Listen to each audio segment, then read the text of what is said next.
Hey guys, today we are going to be talking about the 2012 disappearance of 5-year-old April Jones, which led to a huge coverage in the national and international press and actually became known as the largest missing person search in UK history.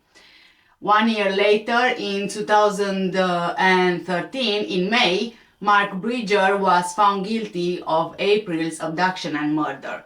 He was actually sentenced to life in prison with a whole life tariff, meaning that he is unlikely to ever be released.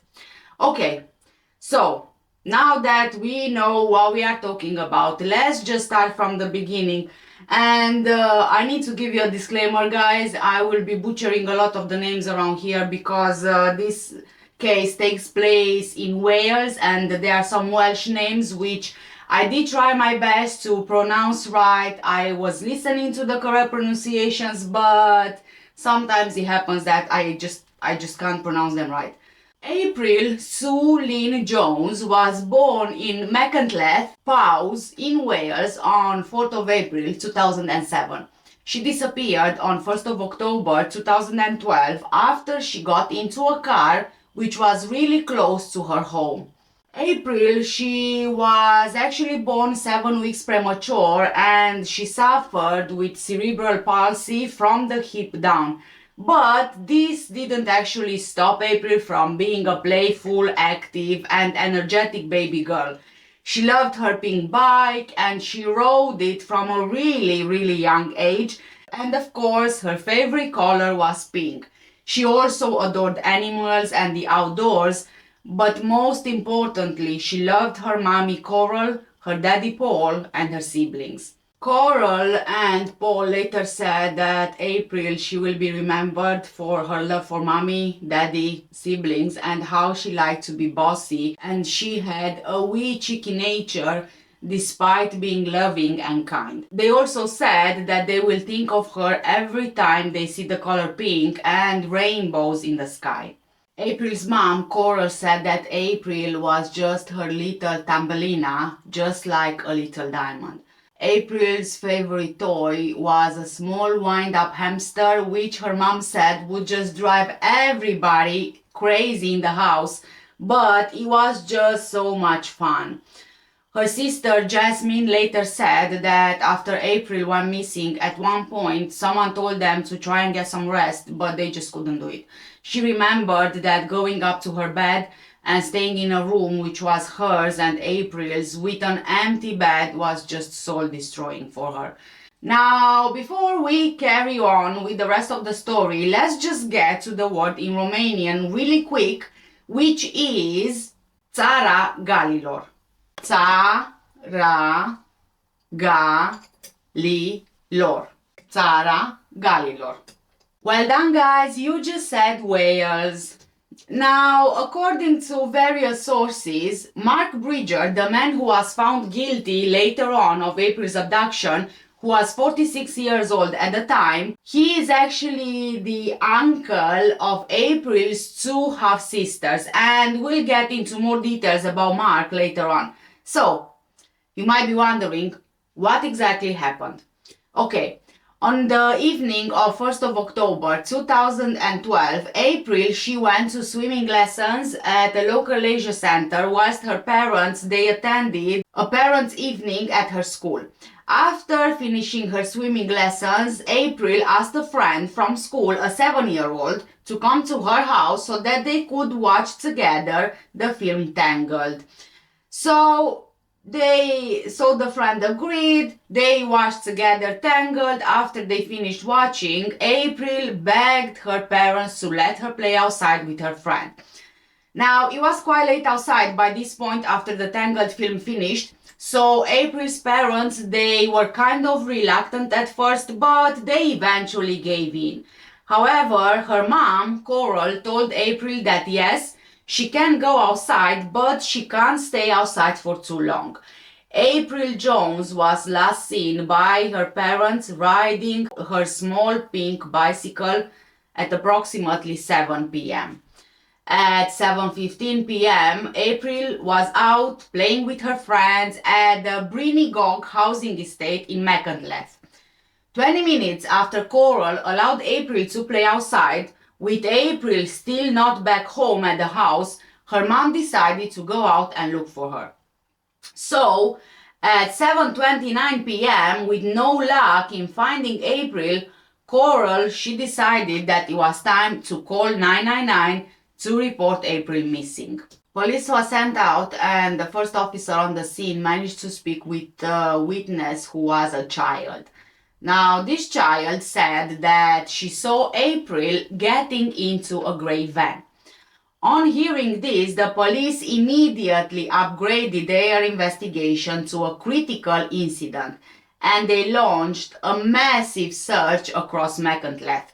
Tons of members of the public, some who found out about April's disappearance from social networks, joined in the search for her, with the number going into the hundreds by the early morning hours of 2nd of October. Mark Bridger, the 46-year-old local man that I mentioned at the beginning of this, was arrested on the afternoon of October the 2nd, 2012, which was less than 24 hours after April went missing. Now, Mark, he actually became a suspect in the case because he was the one who matched the description of the man and the car, which was a left-hand drive Land Rover Discovery. This is the car that the witness saw April get into after she had a conversation with the driver. This car was actually quite memorable because it was a left-hand drive, so you don't really see these kind of cars here in the UK, or at least you didn't see back then. On 5th of October 2012, police officially said that April's case was now a murder inquiry. Even though a body was not found, this was the first indication that the police now had reason to believe that April Jones was sadly deceased. However, at this point, April's family was still unaware of the status of the investigation, as in that this was now a murder case. Now, as can be expected, the media was just all over this story. Sky News presenter Kay Burley was interviewing some of the volunteers who were searching for April live on air when she said that this case was now a murder investigation. Now remember that this was live on air. The volunteers being interviewed were not aware that it turned from a missing person case to a murder investigation. And remember that as well, April's parents, they didn't know that either. So it was just a bombshell for everyone live on air. Needless to say, the presenter Kay, she was accused of insensitivity after she broke the news live on air. On 3rd of October 2012, April's mom, Coral, she made an appeal for information about her daughter. The next day, Prime Minister David Cameron also issued an appeal to the public saying, quote, "Clearly, having this happen to you and the fact that she suffers from cerebral palsy, something I know a little about from my own children, only makes this worse. My appeal would be to everyone. If you know anything, if you saw anything, heard anything, have any ideas, you can bring forward, talk to the police," end quote. In the days after April's disappearance, a large search operation for April was mounted around the area, involving police, search and rescue teams who used specialized equipment, but also hundreds of volunteers. On 12th of December, around 3 months later, with no body found, police said that the search for April would continue into 2013.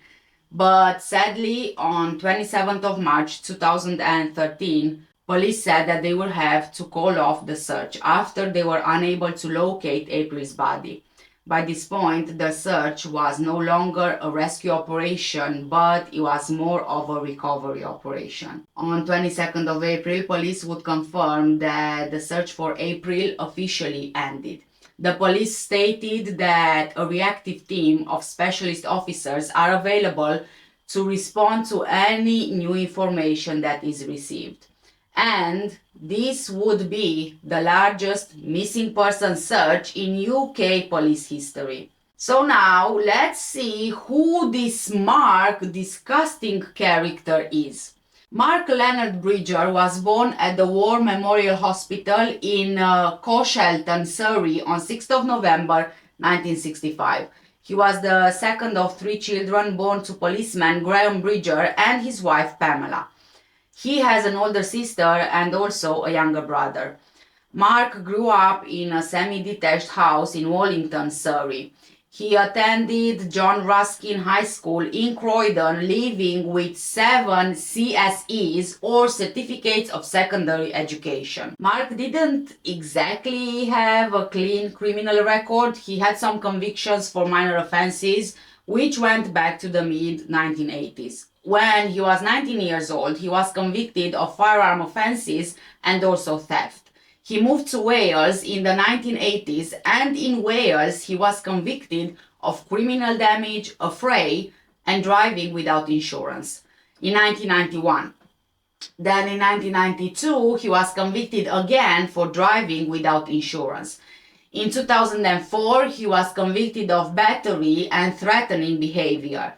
Then in 2007 he received his 5th conviction, and this time it was for assault.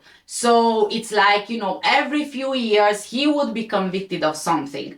I'm not sure how long he ended up spending in prison for the convictions, but it's safe to say that he had quite a few convictions.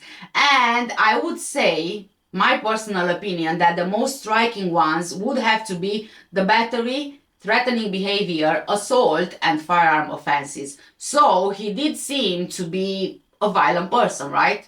In terms of work, Mark didn't really seem able to keep a job for very long. He was an abattoir worker, which will be very important later on. Then he was also a hotel porter, a fireman, a lifeguard, a mechanic, and a welder. Now, I don't know how he was able to become a fireman and a lifeguard, but I don't think I would personally rely on him in saving anyone. Just saying, me, myself, and I here alone. So Mark, he got married at one point to the mother of 2 of his children from 1990 until they got divorced a few years later.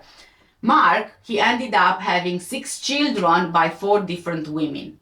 Detective Superintendent Andy John, the senior investigating officer in April's disappearance, believed that April was probably sexually assaulted by Mark either at a remote location or at his cottage known as Mount Pleasant. John's theory, the detective, is that April went into the cottage alive and then she was killed there, maybe smothered, before Mark dismembered her and scattered her body parts. Mark's skill as an abattoir worker familiar with knives and his skills as an outdoorsman with an extensive knowledge of the mountains and valleys around Machynlleth meant that he was more than capable to hide most of April's remains very skillfully. According to Andy John, April's body was dismembered and different parts of her body were placed in different areas. Maybe those remains would have been small and damaged, and that's why police was struggling to find them. I mean, you need to think about this. April was only 5 years old, so her body would have been small as it is, considering her age. There were also fast-flowing rivers nearby, and at the time of April's disappearance, the river was very high, and police just couldn't rule out the possibility that some of April's remains went into the river or they could have been burnt on a fire. Police also found out that Mark had driven 400 miles since his Land Rover was serviced, which was 2 weeks before April's abduction. The detective said that it was possible Mark traveled significant distances to dispose of various body parts. However, based on the research that they did, it all pointed towards Mark going to areas that he was comfortable with. Which we all know by this point, if we are following true crime cases, that this is the case with most killers. They would commit the crime in areas that they are familiar with or comfortable in.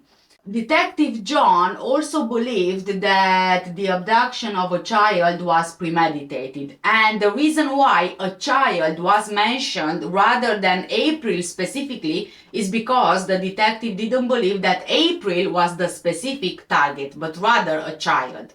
According to images found on Mark's laptop, including pictures of sadistic child sexual abuse, did suggest that Mark was building up to the crime. The computer evidence pointed to an individual who was manipulative, evil, and who actually premeditated the abduction. Because of the evidence found on Mark's laptop, it was a clear indication that he was going to commit something as horrific as he did. So, after seeing this evidence, it didn't really come as a surprise. Although Mark had a string of convictions, which we went through for violence and deception, going back to when he was a teenager, Mark never actually had convictions for sexual offenses against children or for having indecent images. But in my humble opinion, this does not mean that he didn't look at indecent images or that he didn't commit these offenses, but rather he was not caught, no one reported him, and no one checked his laptop. I mean, this is just, my view. I think that when you are a PDF, you don't just all of a sudden start being one, you kind of build up to it, if it makes sense. But Detective John believes that at the time of April's disappearance, Mark felt that his life was just spinning out of control, so he kind of just, boom, exploded. He was losing control, and Mark is someone who likes to be in control. On the day of April's disappearance, he just lost it. Mark's relationship with his long-term partner broke down, he had financial problems, and he was also worried that he was going to lose his home. And the detective believed that April Jones sadly just happened to be in the wrong place at the wrong time. Of course, that this does not excuse in any way, shape, or form what Mark did to poor April, just an innocent girl who was playing outside with her friends. No one actually deserves this. It became clear during the police investigation that Mark was just on edge. 47-year-old by that point, with 6 children, with 4 women, he just broke up with his partner, Vicky Fenner. And on the morning of April's abduction, Mark and Vicky were messaging each other. Vicky's message was, "You were my love, I just can't do it." To which Mark replied, "You are my life, babe, you are everything."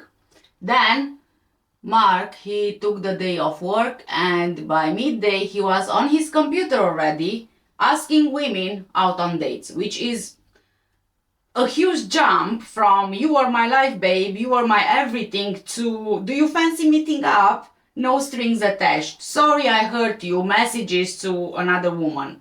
Then at 12:11 p.m. Mark looked at a cartoon image from his collection of pictures showing young girls being sexually abused.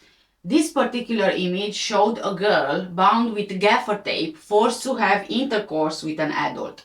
When Mark's car was recovered later, they actually found a roll of gaffer tape on his dashboard. So it kind of seems like he was trying to reproduce something. Mark also viewed images from Facebook of a friend's teenage daughter, and he actually saved 20 of these images. Police later found that Mark also had images of local teenage girls, including April's half-sisters, and 8 pictures of April herself. And just before 5 p.m., Mark Bridger drove his Land Rover 3 miles from his home, Mount Pleasant, in the village of Scenes, to Machynlleth to attend a parents' evening for one of his children. He took his computer and the dongle with him, and he continued to go on the internet that afternoon. However, it's not known what he was looking at because the device was not found. Now, I'm not sure which device exactly wasn't found because clearly police, they had his laptop, so I would have to assume it would be dongle which was not found. I don't know if this was just like a USB stick with stuff stored on it, or maybe It was like an internet dongle which you use to basically have internet on your device when there is no Wi-Fi available or whatever. I don't even know if Mark's parents' evening was at the same school as April's parents, because remember that on the same day of April's disappearance, she was at swimming lessons whilst her parents attended the parents' evening. So it kind of sounds like a big coincidence for both April's parents and Mark attending a parents' evening in the same day. Now, I don't know, and I didn't actually look into this, which I probably should have, but for some reason I didn't. So I can't be sure, but if this is indeed the case, that they were both at the same school, then I think it's just a horrific, horrific coincidence. Because even if it might not have been the same parents' evening, but rather the same school, then, this is just even worse. Just imagine April's parents when they found out that Mark abducted and murdered their daughter, and just to remember that they were attending, or their children were attending the same school. So, after Mark left school, the parents' evening, he began prowling Brinigog. He wound the window down and he invited one of his daughter's 10-year-old friends to have a sleepover at his home. Witnesses who saw him reported that he was just being really odd. One woman saw him driving up and down the same road. It seems as if he was just, looking for someone just randomly. Another witness saw him walking near the garages dressed in camouflage trousers. He walked past her without even acknowledging her, which she felt was quite strange because Mark was usually really polite. And it just seemed like on this day, Mark was in a world of his own. By around 7 p.m., he was sitting in his car parked near the garages, and at 7:20 p.m., he was heading out of town with April in his Land Rover. The next confirmed sighting of the Land Rover is 1 hour and 20 minutes later at around 8:30 p.m. when a neighbor saw Mark's car reversing onto the drive of Mount Pleasant, his house. Detective John said that it was very much possible that after Mark left McIntyre, he drove April to a remote location and sexually assaulted her there. However, there is no forensic evidence of an attack taking place in his Land Rover. But it was also equally possible that he drove straight back to Mount Pleasant and assaulted April in his cottage before killing her, dismembering her body, then driving away with her remains soon after. It's possible that the 8:30 p.m. sighting was actually of Mark returning home after he disposed of April's body parts. Police believe that Mark then spent the rest of the night trying to get rid of all the traces of April from Mount Pleasant and sterilizing the knives and other tools that he used, including the boning knife, which was found with a burnt blade. It's quite possible that Mark was really confident he's not going to get caught. He had no idea that he had been spotted by April's 7-year-old best friend.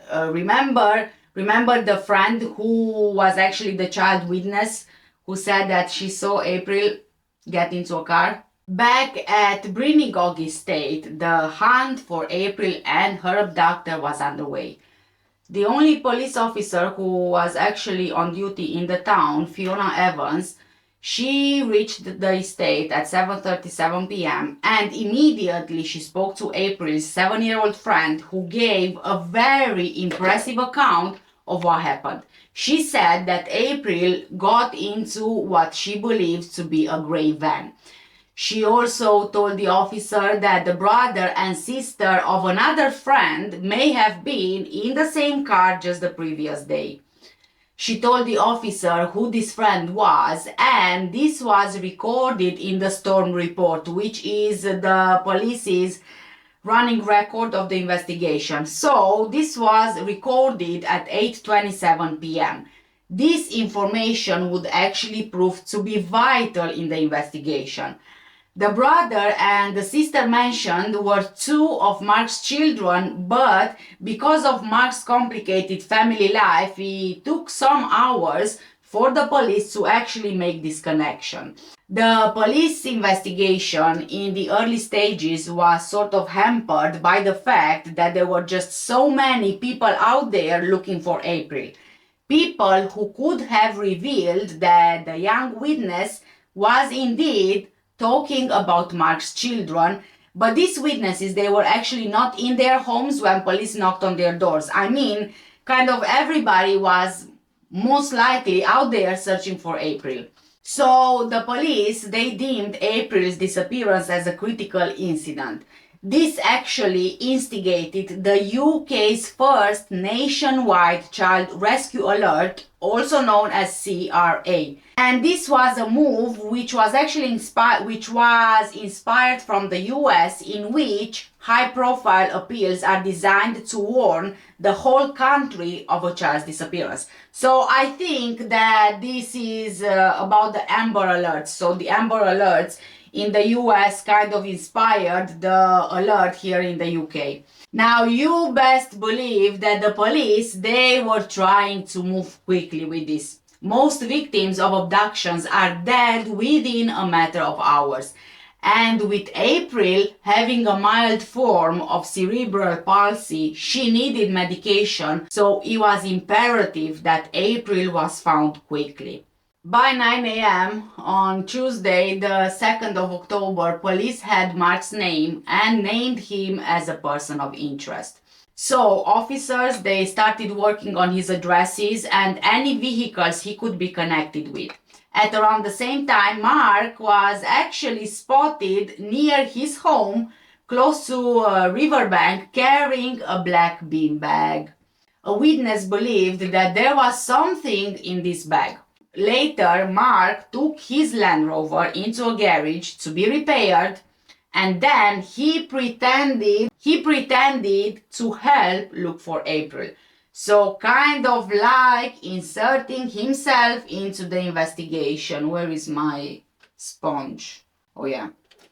So yeah, he was trying to get involved in the investigation, to insert himself in the investigation. And again, we know that killers, they really do like to insert themselves into investigations so they can kind of figure out or find out the progress of the investigation, right? Now, according to the detective on April's case, Mark didn't exactly seem like someone who was panicking or someone who was extremely concerned about what he just did the night before. He was more than likely hoping that, okay, it's done, and he just got away with it. But by the afternoon, he was officially a suspect, and at 3:03 p.m., police who were searching for him and April finally kicked in the door of Mount Pleasant, his cottage. But they couldn't find neither Mark nor April. But something in that cottage struck the police as really strange. The cottage had this wood burner which was giving just too much heat for an empty place, right? But they could also smell detergent and air freshener. Eventually, Mark was arrested near the river at 3:32 p.m., so around half an hour after the police stormed into his cottage. Mark would tell the arresting officer the same basic story that he would stand by during 13 police interviews and later his 3 days in the witness box. Mark said that he accidentally crushed April in a car accident and he just forgot what he did with April's body. The main issue for the police was actually, you might guess, conducting this murder investigation without an actual body. This is the hardest thing to do in a murder investigation. It's actually very hard to prove without an actual body that a murder even happened, right? But little by little, the horrors of Mount Pleasant would come to light. April's blood was found in the bathroom and the hall, but most importantly on the underside of the carpet, which was in front of the wood burner in the living room. Mark, actually, he did quite a good job at cleaning the crime scene, but he couldn't get rid of the blood which soaked through the carpet, or maybe he didn't even realize. During police interviews, he would maintain that April wasn't in his house, in his cottage, but later confronted in court by the overwhelming forensic evidence. You won't believe this, you won't believe this, oh my god. He actually told the jury that images of laying April down in front of the fire just miraculously came to him in his dreams. Believe this, oh my god. Now, I he actually told the jury that images of in their right mind April down in front of the fire just miraculously came to him in his dreams. Also, most importantly and crucial in this case were the 17 pieces of bone which were found in the ash of the wood burner and one piece in the bath plug hole. Scientists, they couldn't extract DNA from these bones, but some suggested that they could have come from a child's skull. Police don't believe that April's whole body was burned, but they do believe that the fragments of bone got into the fire and in the bath during the cleanup of the crime scene. While scientists they were working on samples from Mount Pleasant, computer experts looked deep into Mark's laptop, and what they found would haunt April's family forever. As well as adult images of hardcore pornography, there was a library of graphic images, some depicting very young girls suffering sadistic sexual abuse by adults. He had also filed away images showing the corpses of children, and he collected pictures of girls killed in notorious murder cases, including the Soham victims Holly Wells and Jessica Chapman. He also searched social networking sites for innocent images of girls from McIntyre. Among them were April Jones and her 3 teenage half-sisters, which Mark carefully filed away. Forensic analysis of Mark's clothing revealed even more horrific details. Scientists were not able to eliminate the possibility that April contributed DNA to a sample taken from the inside of the crotch area of Mark's tracksuit bottoms.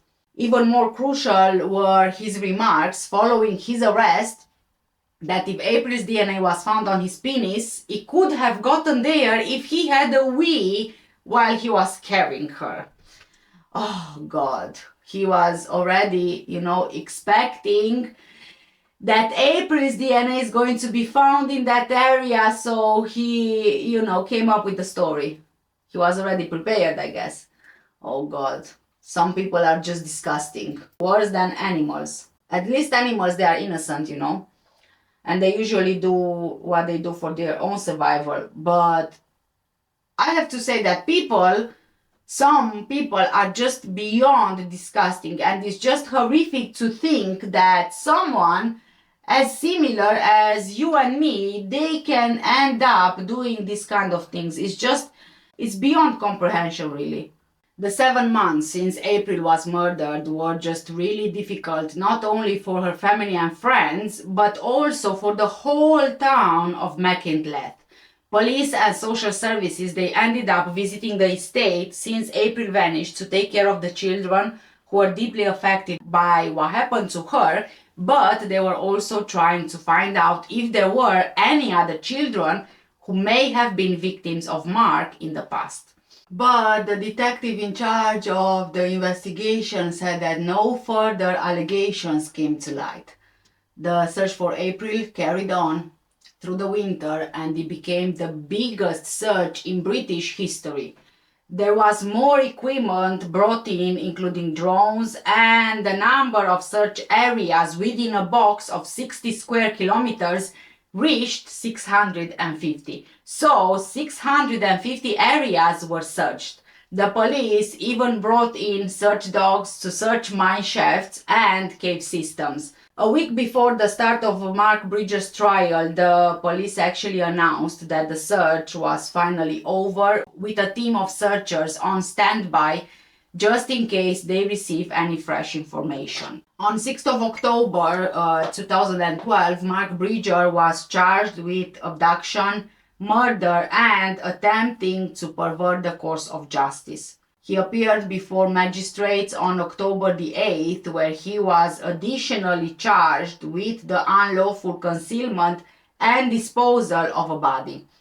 He was remanded into custody and he was held at HMP Manchester pending an appearance at Carnarvon Crown Court, which was on 10th of October via video link. On 14th of January 2013 at Mold Crown Court, Mark Bridger pleaded not guilty to the charge of murdering April Jones, but he accepted that he was probably responsible for her death.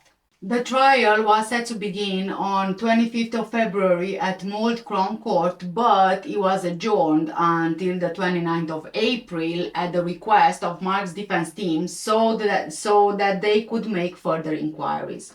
So finally, the trial of Mark Bridger began on 29th of April 2013 before Mr. Justice Griffith Williams. A scientific expert testified and told the court that fragments of human bone consistent with a younger individual were found in the fireplace of Mark's cottage. Blood found in several parts of the cottage was matched to April's DNA, and this was enough to convince the police that April Jones had suffered injuries from which she could not have survived, and also to persuade the Crown Prosecution Service to charge Mark Bridger with murder. In his defense, Mark Bridger claimed that he accidentally ran over April in his car and he couldn't remember disposing of her body because he was under the influence of alcohol and in a state of panic. On 29th of May, the judge concluded his summing up and directed the jury to retire to consider its verdicts. Sorry guys, my nose is not gonna look great because I have really dry skin on my nose and it keeps spilling off and I have no idea why it does that. On 30th of May 2013, Mark Bridger was found guilty of abduction, murder, and perverting the course of justice. Later in the day, he was sentenced to life imprisonment with a whole life order, having been called a pathological and glib liar and a pedophile by the judge. After the verdict came in, it was later revealed that Mark had actually confessed to the Strangeways prison chaplain that he disposed of April's body in the fast-flowing Avon Dulas River, which flows past Mark's house before terminating in the River Defy near Machynlleth. Dyfed-Powys police doubt Mark's claims and they do believe that he scattered April's remains across the countryside near his house. In July 2013, several weeks into his sentence, Mark Bridger was attacked in Wakefield Prison by an unnamed prisoner with an improvised weapon, which resulted in facial and throat injuries for which Mark received sutures. Yeah, that will happen to you in prison when you mess up with a child. In December 2013, he started an appeal against his conviction, against his whole life tariff, but he ended up dropping this appeal a month later, just a couple of days before it was actually due to be heard. Although April's body was never found, 17 fragments of bone were recovered from the fireplace in Mark's cottage. The only remains recovered are spots of April's blood found at his cottage and tiny bone fragments discovered in his log burner that the police and April's family believe are pieces of April's skull. The lack of a body means that April's family will probably never know the full story of what happened to the little girl in the minutes or hours before she died. The funeral service for April Jones was held in Machynlleth on 26th of September 2013. In November 2013, following campaigning by April's parents, which was also backed by several national newspapers, the search engines Google and Bing changed their systems to block results from searches aimed at producing child abuse images. On 4th of August 2014, it was announced that the cottage where April is believed to have been killed was bought by the Welsh government for £149,000, having stood empty since Mark's arrest almost 2 years earlier. The cottage was then demolished in November 2014. April's family watched the house being demolished. April's father, Paul, said, quote, "Having this house demolished is symbolic. It's a sort of closure, the end of a chapter. All the times it has been there, it has been here, its existence plays in the back of your mind. Even when you are not thinking about it, it's there in the back of your mind." April's mother, Coral, added, "Even driving on the main road near the village is difficult. You go past and your head ultimately turns to that house. It brings back the horrible memories of what happened. It was a dreadful thing that happened here. It will not be a final closure." This is from mascara. I'm just gonna leave it there. Kind of like a beauty mark because I'm just gonna smudge it and, it's just gonna ruin the whole makeup. Okay. As for April's case, there was a documentary called The Disappearance of April Jones, and in this documentary, April's mother Coral and her sister Jasmine speak about their grief and their pain. Coral said that she just went into a deep depression which impacted her whole family. She just didn't want to see anybody and she didn't want anyone in the house. April's siblings didn't really have Coral as their mom anymore, and Coral feels quite guilty for that. And after a while, Jasmine, April's sister, she went and stayed at a friend's house. Jasmine said that at that point there was no home anymore. There was only a broken family, a house of memories and items with a broken family in it. 10 years after April's murder, the relationship between Coral and Jasmine has improved, with Jasmine saying that it's much better than it was at the time. Soon after April's disappearance, at the request of April's parents, Coral and Paul, the town of Machynlleth was adorned with pink ribbons, which was April's favorite color, in tribute to her. Special vigils were held and the town gathered outside April's home, releasing lanterns as a mark of respect. Over the years, April's family campaigned for April's law for tougher measures against sex offenders. In February 2018, the family revealed that April's dad, Paul, tragically developed a rare brain illness, and this illness actually left him unable to remember April's murder, which I guess it kind of would be a comfort to Paul, possibly easing his pain. I mean, I don't want to talk for him.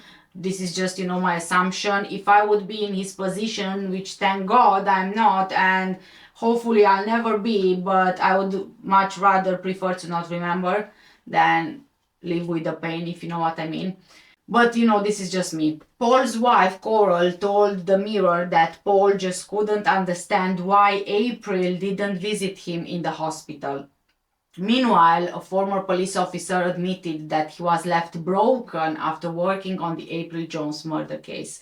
Gary Hayes is now urging officers to speak out about their mental health after he founded the non-profit organization PTSD 999. Gary, who is no longer a police officer, he worked on the disappearance of April Jones. A father of 3 himself said, quote, "I've never seen a team so broken.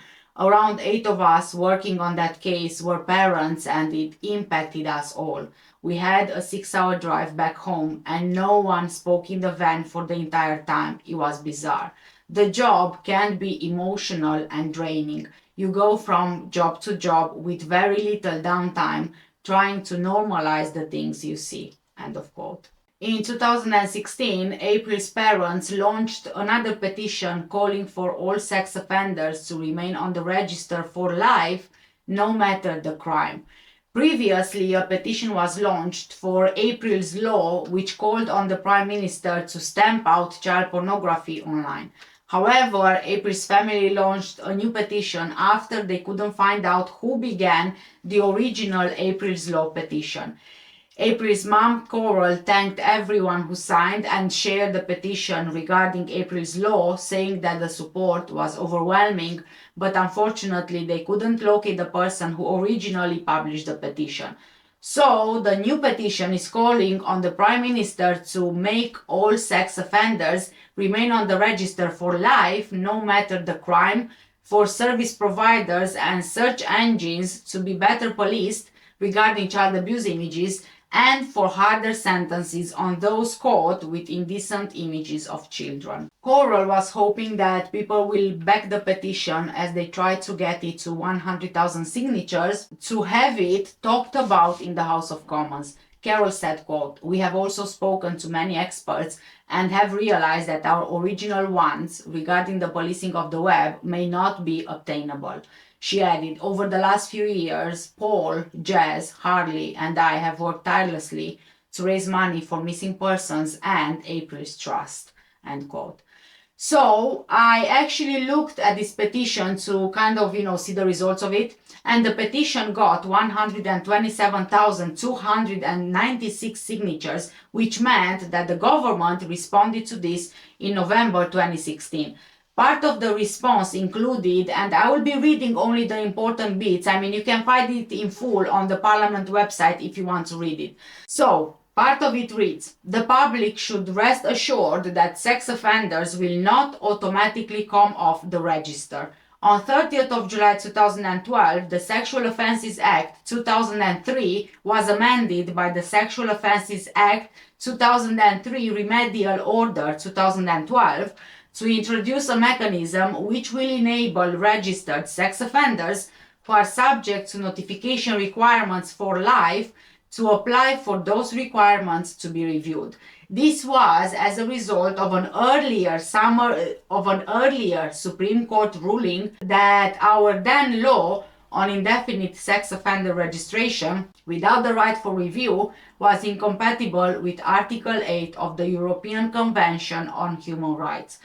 The government fully acknowledged the ruling and took appropriate action, as it is its duty, to uphold the independence of the judiciary by complying with the judgment.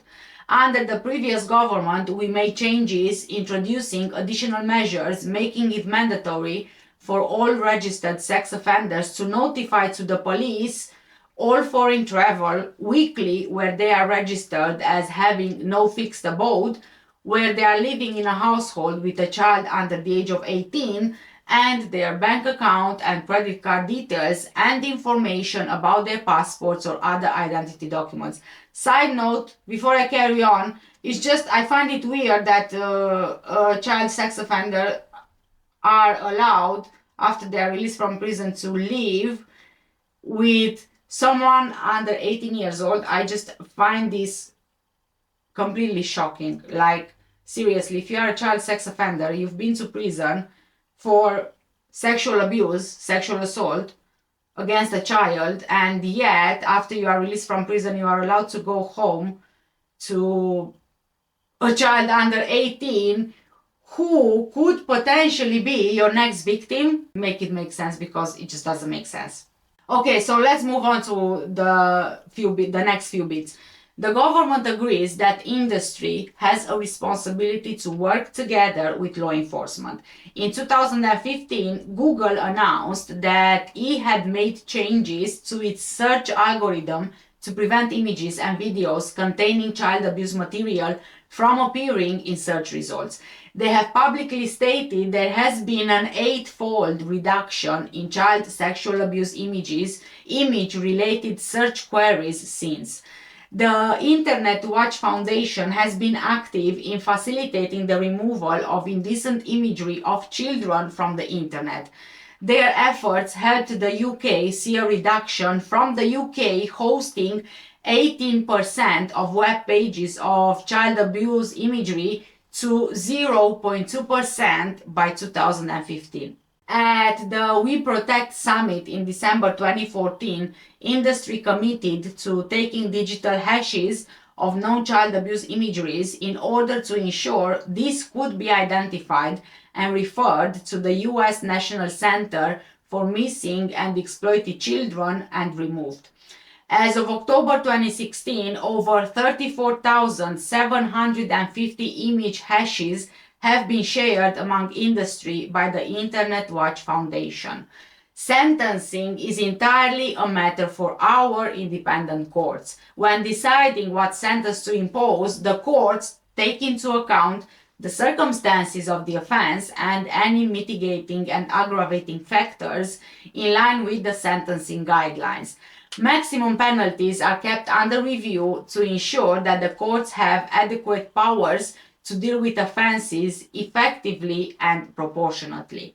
In December 2013, the Sentencing Council issued a revised guideline on sentencing for sexual offences, which came into force in England and Wales in April 2014. Under the Protection of Children Act 1978 as amended, the UK prohibits the taking, making, circulation and possession with a view to distribution of any indecent photograph or pseudo-photograph of a child under 16.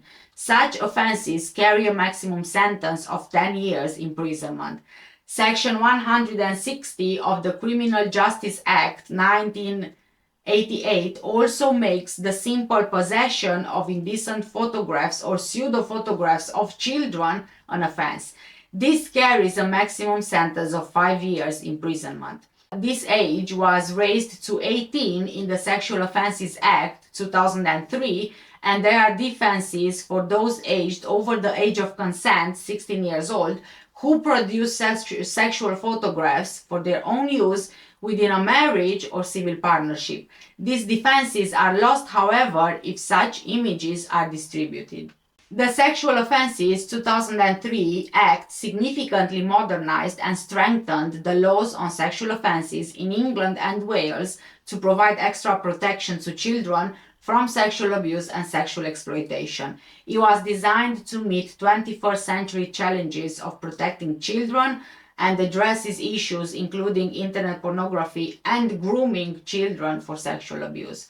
End of quote. The petition was debated in Parliament on 13th of March 2017 and it was closed on the same date. So my assumption is that they didn't exactly approve of the requests that the family made in the April's law petition, and they kind of highlighted whatever else they have been working on and they have changed, and also the legal basis around why some of the changes cannot be made, and informing the public on the changes that were made. I got it off. It was just dangling there. I don't know, I'm such an idiot sometimes.